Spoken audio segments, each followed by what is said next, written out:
कभी सोचा है कि एक ऐसी दुनिया हो जहां कोई किसी का शोषण ना करे? यह सिर्फ एक कोरी कल्पना नहीं थी, बल्कि कुछ लोगों का एक बहुत ही गंभीर विचार था। आज हम बात करेंगे उन शुरुआती समाजवादी विचारकों की, जिन्होंने एक बेहतर समाज का सपना देखा था, जिसे हम यूटोपियन समाजवाद के नाम से जानते हैं। तो सवाल यही उठता है कि क्या शोषण के बिना समाज बनाना मुमकिन है? सोचिए, औद्योगिक क्रांति का दौर था, हर तरफ फैक्ट्रियों का धुआं और शोर था। इसी माहौल के बीच कुछ विचारकों के मन में यही सवाल बार बार आ रहा था। वो एक ऐसी दुनिया के बारे में सोच रहे थे जहां तरक्की का मतलब सिर्फ कुछ लोगों का फायदा और बाकी सबका शोषण ना हो। ये जो विचार थे ना, ये किसी शांत कमरे में नहीं जन्मे थे, बल्कि औद्योगिक क्रांति की उथल-पुथल के बीच पैदा हुए थे। जहां एक तरफ तो नई नई मशीनें बन रही थी, दौलत पैदा हो रही थी, वहीं दूसरी तरफ गरीबी और असमानता भी बहुत तेजी से बढ़ रही थी। इसी माहौल में कुछ दूरदर्शी लोगों ने एक बेहतर, ज्यादा इंसानी रास्ते की तलाश शुरू की। तो आखिर ये यूटोपियन समाजवाद था क्या? अगर सीधे और सरल शब्दों में कहें तो ये एक बेहतर दुनिया का सपना था। ये समाजवाद की शुरुआती कोशिशों में से एक था, जिसका मानना था कि इंसान एक दूसरे से मुकाबला करके नहीं, बल्कि एक दूसरे का सहयोग करके ही आगे बढ़ सकता है।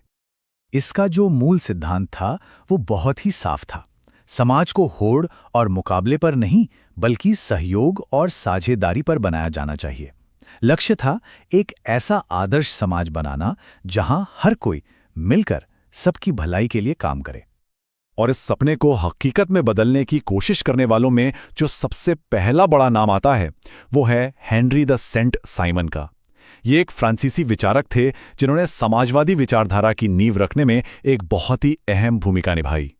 सेंट साइमन ने अपने आसपास के समाज को बहुत गौर से देखा और कहा कि भाई, ये सिस्टम तो टूटा हुआ है। उनका मानना था कि समाज में कुछ लोग सिर्फ दूसरों की मेहनत पर जी रहे हैं।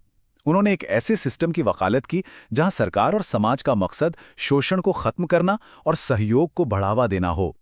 सेंट साइमन की जो सोच थी वो बहुत स्पष्ट थी। उन्होंने कहा कि इंसानों को एक दूसरे का शोषण बंद करना चाहिए और मिलकर प्रकृति की ताकत का इस्तेमाल सबकी भलाई के लिए करना चाहिए।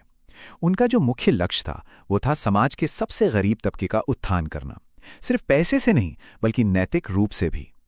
लेकिन सेंट साइमन का जो सबसे बड़ा योगदान माना जाता है वो शायद एक छोटा सा वाक्य था, एक ऐसा सिद्धांत जो आगे चलकर एक नारा बन गया और जिसने दुनिया भर के आंदोलनों को प्रेरणा दी। वो सिद्धांत था, प्रत्येक को उसकी क्षमता के अनुसार तथा प्रत्येक को उसके कार्य के अनुसार। ये सिर्फ शब्द नहीं थे, ये उस समय के हिसाब से एक क्रांतिकारी विचार था।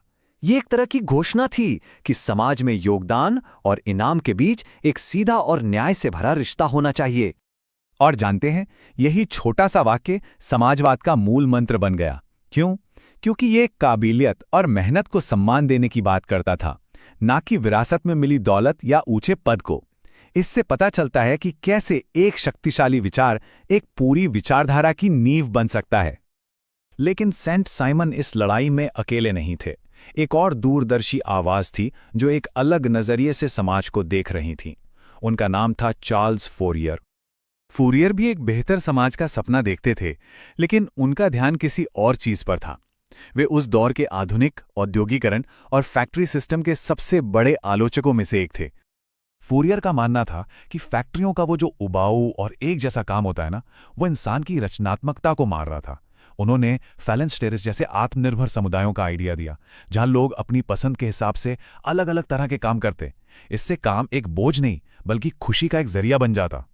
तो फिर सेंट साइमन और फूरियर जैसे विचारकों की विरासत क्या है? देखिए, भले ही उनके सपनों को यूटोपियन यानी कल्पनावादी कहा गया हो, लेकिन उन्होंने एक ऐसी वैचारिक रूपरेखा तैयार की जिसने आने वाले समाजवादी आंदोलनों के लिए जमीन तैयार कर दी। उनकी सोच को हम 3 आसान कदमों में समझ सकते हैं। पहला कदम, ये पहचानना कि मौजूदा सिस्टम में शोषण है और उसकी आलोचना करना। दूसरा कदम, मुकाबले की जगह सहयोग पर आधारित एक नए समाज की कल्पना करना। और तीसरा कदम, न्याय के साथ चीजों के बंटवारे के लिए एक ठोस सिद्धांत देना, जैसा सेंट साइमन का नारा था।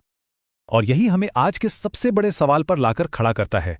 आज जब हम इतनी ज्यादा असमानता और तकनीकी बदलावों का सामना कर रहे हैं, तो क्या सहयोग और न्याय पर आधारित इन पुराने सपनों में हमारे भविष्य के लिए कोई सबक छिपा है? ये एक ऐसा सवाल है जो आज भी उतना ही जरूरी है।